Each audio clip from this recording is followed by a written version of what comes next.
Diddy has been accused of holding a woman hostage in a new lawsuit. And Diddy just wasn't hit with this one new lawsuit. He has 3 new lawsuits that were just filed against him, making his total number over 50 lawsuits. This first lawsuit is coming from a Jane Doe who is alleging that Diddy promised her a safe place to sleep at his residence after an event. She claims that Diddy then gave her substances and held her hostage while essaying her. In or around 1999, this Jane Doe was a 23-year-old model and a promotional employee for a radio station, and she attended a VIP party hosted by Diddy in New York City. As it got later in the evening, she told Diddy that she needed to leave to catch a train to avoid being stranded. Diddy allegedly invited her to stay at his residence and pressured her to have one more drink. Diddy ultimately convinced her to stay at his place by assuring her that no inappropriate conduct would occur and that she could leave in the morning. This Jane Doe alleges that she told Diddy that she was married and that they would not be fooling around. She then said that she left him in the car with Diddy and she soon began to realize that something was wrong. She began experiencing extreme drowsiness and found it difficult to remain upright. During this drive, she noticed several pieces of mail on the floor of the vehicle, and in an effort to protect herself, she texted the address on the mail of that letter to her husband, notifying him where she was going. The driver noticed this and tried to remove the mail from her view, and she informed the driver that she had texted someone the address of where she would be staying at. She alleges that when they got to Diddy's residence, he helped her in because she was impaired and physically unsteady. She said at first Diddy was friendly and well-mannered, but it changed completely once the two were alone. She alleged that Diddy tried to give her more alcohol, but she declined, saying that she just wanted to sleep because she was feeling more fatigued than ever.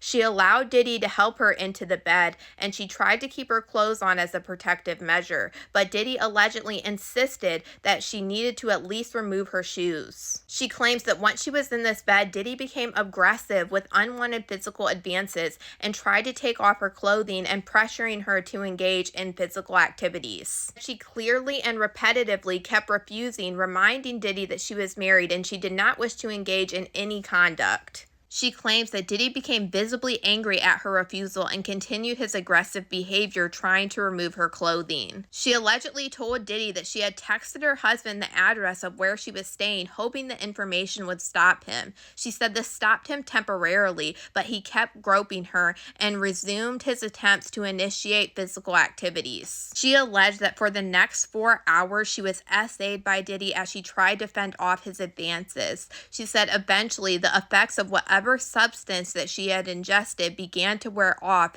and she regained enough strength to insist leaving Diddy's residence and angrily demanded him to call her a cab. The next lawsuit was filed by a John Doe who says that Diddy SA'd him at only 21 years old as a young man during a modeling tryout to star in a music video for Bad Boy Entertainment. This John Doe alleged that in 2006 he was 21 years old and he was a male model looking for a modeling opportunity in New York City. He responded to an online advertisement seeking hip-hop models. He provided his name, contact information, and a number of photographs. Days later, an individual from Bad Boy Records contacted him via email, inviting him to the corporate office in New York City for a tryout. He said the following week he traveled from New Jersey to New York City by train for his tryout. He said upon arrival to the Bad Boy office in Manhattan, security escorted him to the designated floor. He entered a waiting area with other male models. Most of the models were either African American or white. He said that he noticed that he was the only Indian model present.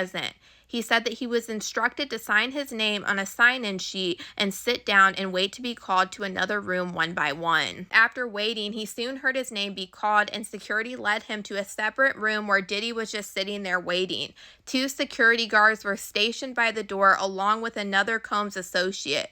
Diddy introduced himself to him and asked his name, his age, and his modeling background. This John Doe then alleged that Diddy shifted the discussion to his appearance and he instructed him to stand up so he could check him out. He said moments later, Diddy told him to undress and take off all of his clothes. He said he immediately felt uncomfortable and he refused, but Diddy allegedly persisted, asking what he was willing to do to be in the music video and to be successful. He alleged that Diddy continued pressuring him, telling him it was rare that an Indian male model found any success in this industry and that he would need Diddy's help to go anywhere in the business.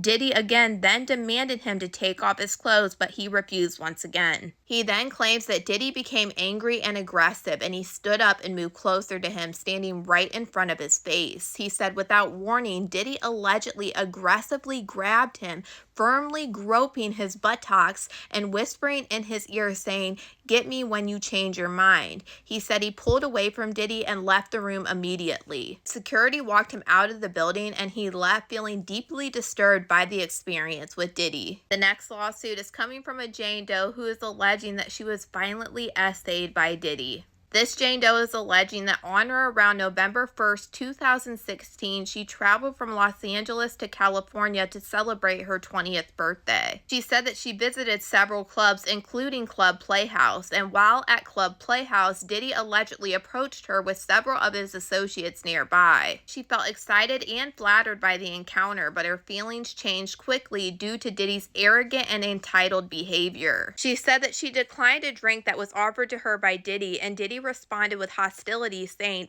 "I'm not asking you. Drink that shit and shut the up." She said she was frightened and she felt compelled to drink the beverage as he forcefully slid the glass towards her. Diddy then allegedly placed his right arm around her in a side hug and shoved his left hand up her skirt, forcefully putting his fingers in places that they shouldn't be. She claims that Diddy allegedly said, "I do what I want. Take that." Jane Doe claims that throughout this, she could hear Diddy's associates laughing in the background. She said she attempted to push Diddy off of her, but Diddy laughed and appeared amused by her distress. Eventually, Diddy released her, allowing her to leave. She became even more fearful that Diddy and associates might follow her, and she quickly exited the club and called a cab. By the time she reached her hotel, she began to feel disoriented. She felt dizzy, lightheaded, and she was unable to stand without support. She said that the hotel staff had to assist her into getting in her room. She woke up the next morning horrified to find bruises and a tear in or around her private areas, likely resulting from the alleged assault. Like I said, now Diddy has over 50 lawsuits filed against him in total, and we know that the number will continue to rise, especially because the Gender Motivated Violence Act is expiring at the end of February. But y'all let me know what you guys think about all this in the comments.